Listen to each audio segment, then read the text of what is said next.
Assalamualaikum warahmatullahi wabarakatuh. Shalom, Om Swastiastu, Namo Buddhaya, Salam Kebajikan.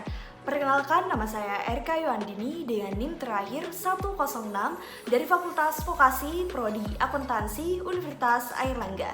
Video kali ini saya akan menjelaskan hasil karya saya berupa program kreativitas mahasiswa artikel ilmiah dengan judul Ideologi Pancasila sebagai Dasar Pembangunan Hukum Nasional Berkeadilan di Indonesia untuk memenuhi ujian akhir semester mata kuliah Pancasila kelas B2.11 dengan dosen pengampu Bapak Muhammad Adib. Sebelum membahas inti dari artikel ilmiah yang saya buat, saya akan menjelaskan secara singkat terlebih dahulu mengenai apa itu ideologi Pancasila dan apa itu pembangunan hukum nasional. Simak penjelasan video berikut ya. Ideologi Pancasila adalah nilai-nilai luhur budaya dan religius bangsa Indonesia yang berdasarkan pada 5 sila. Dalam arti luas yaitu visi atau arah kehidupan berbangsa dan bernegara di Indonesia yang meliputi nilai ketuhanan, kemanusiaan, persatuan, kerakyatan, dan keadilan. Sedangkan pembangunan hukum nasional merupakan proses membangun suatu tata hukum beserta perangkatnya. Pembangunan hukum nasional harus mampu mengimplementasikan hukum berdasarkan nilai-nilai Pancasila. Artikel yang saya buat ini terdiri dari beberapa bagian, mulai dari judul, abstrak, pendahuluan, metode, hasil dan pembahasan, kesimpulan, ucapan terima kasih, dan daftar pustaka yang akan saya bahas satu persatu berikut ini. Judul yang saya angkat adalah Ideologi Pancasila sebagai Dasar Pembangunan Hukum Nasional Berkeadilan di Indonesia. Judul tersebut saya tetapkan setelah saya menentukan topik hukum yang berkeadilan dan subtopik pembangunan hukum nasional.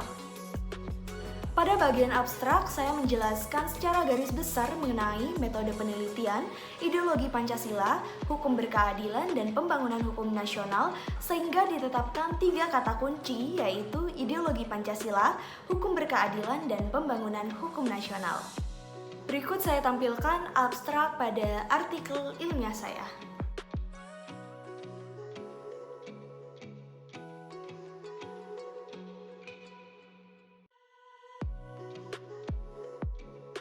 Pendahuluan berisikan alasan atau latar belakang saya dalam pemilihan judul pada artikel ilmiah ini. Latar belakang saya pada artikel ilmiah ini yaitu kedudukan Pancasila sebagai dasar pembangunan hukum nasional Indonesia pada tatanan hukum atau dalam berhukum berdasarkan ketetapan MPR nomor 9 tahun 1978. Selain itu, karena pembangunan hukum nasional sangatlah penting bagi masa depan hukum dan bangsa Indonesia. Pentingnya membangun hukum nasional ini dikarenakan hukum yang selama ini diterapkan di Indonesia banyak yang sudah tidak sesuai dengan kepribadian, nilai-nilai dan budaya bangsa Indonesia, dan nilai yang sesuai dengan ideologi Pancasila. Sehingga pembangunan hukum nasional Indonesia perlu suatu sistem hukum yang berstruktur, bernilai sosial masyarakat dan bangsa Indonesia, serta harus dibangun melalui proses penemuan, pengembangan, adaptasi dari jiwa bangsa Indonesia, bahkan kompromi dari berbagai hukum yang ada. Terdapat 2 metode yang saya gunakan pada artikel ilmiah ini. Yang pertama yaitu metode kualitatif dan yang kedua adalah metode systematic review dengan pendekatan Privileged Reporting Items for Systematic Reviews and Meta-Analysis atau sering juga disebut dengan metode PRISMA. Pengumpulan data menggunakan metode kualitatif digunakan menggunakan kuesioner dengan total responden kurang lebih sebanyak 100 responden. Metode PRISMA digunakan pada penelitian ini karena diterapkan secara sistematis dan mengikuti tahapan atau protokol penelitian yang baik dan benar. Pada umumnya, banyak orang yang beranggapan bahwa metode PRISMA ini sama halnya dengan studi literatur pada umumnya. Namun, terdapat perbedaan yang cukup signifikan antara kedua metode tersebut. Pada metode PRISMA ini, terdapat 7 langkah-langkah yang harus digunakan peneliti untuk mendapatkan hasil, mulai dari menyusun latar belakang dan tujuan, identifikasi masalah, pencarian data, screening, dan juga penilaian kualitas, ekstraksi data, dan yang terakhir adalah sintesis data. Berikut saya sertakan diagram pemilihan data menggunakan metode PRISMA yang saya gunakan pada artikel ilmiah ini. Berdasarkan penelitian yang sudah saya lakukan menggunakan metode pertama, yaitu metode kualitatif menggunakan kuesioner, maka didapatkan hasil dalam bentuk persentase untuk setiap pertanyaan yang sudah saya berikan kepada masyarakat. Terdapat 5 pertanyaan yang saya berikan kepada masyarakat dalam kuesioner ini dengan sistem jawab skala 1-5 dan juga iya, tidak, atau lainnya dengan hasil sebagai berikut.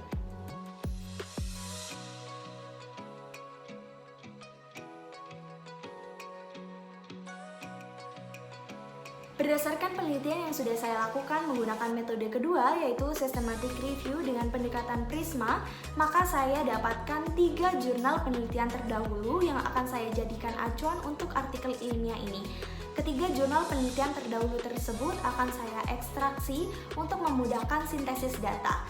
Ekstraksi data tersebut meliputi nama peneliti, tahun penelitian, judul penelitian, dan metodologi penelitian atau elemen penting yang meliputi desain penelitian, karakteristik sampel, atau teknik analisis data, dengan hasil sebagai berikut.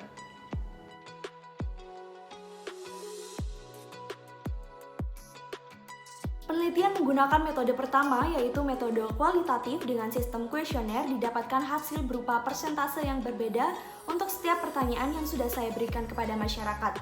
Fakta yang didapat berdasarkan pertanyaan pertama, yaitu 83,5% responden sangat setuju bahwa pembangunan hukum nasional di Indonesia harus berdasarkan ideologi Pancasila. Pada pertanyaan kedua, sebanyak 69 responden sangat setuju bahwa ideologi Pancasila mampu dijadikan dasar dalam pembangunan hukum nasional di Indonesia. Pada pertanyaan ketiga, untuk pilihan setuju dan sangat setuju mengenai tingkat intens implementasi nilai-nilai Pancasila dalam pembangunan hukum nasional menunjukkan persentase yang sama, yaitu sebanyak 42,2%. Pertanyaan keempat dan kelima menggunakan sistem jawab iya, tidak, atau lainnya.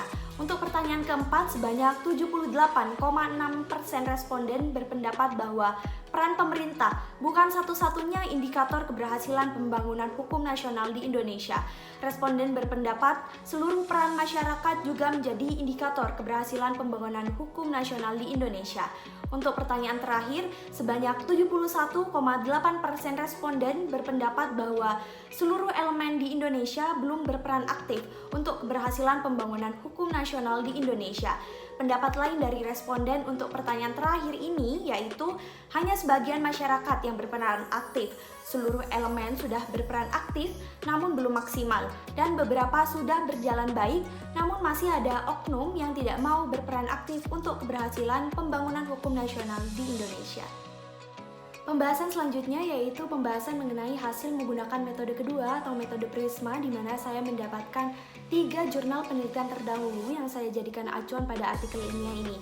Penelitian yang dilakukan oleh Haryanto pada tahun 2018 saya jadikan acuan pertama, kemudian penelitian yang dilakukan oleh Swaila Agna dan Joni Krishnan pada tahun 2019 saya jadikan acuan kedua, kemudian acuan terakhir adalah penelitian yang dilakukan oleh Lala Andi pada tahun 2021 dengan pembahasan sebagai berikut.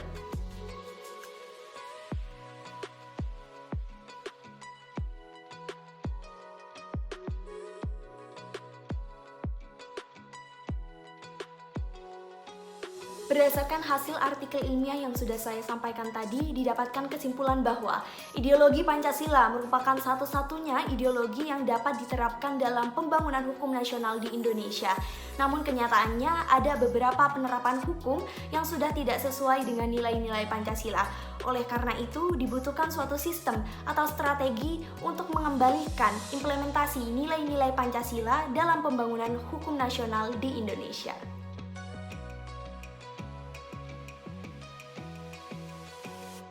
Dalam daftar pustaka pada artikel ilmiah ini, saya menggunakan Hartford Style sesuai dengan pedoman Program Kreativitas Mahasiswa tahun 2022. Demikian penjelasan dari isi artikel ilmiah yang sudah saya buat. Kurang lebihnya mohon maaf. Wassalamualaikum warahmatullahi wabarakatuh.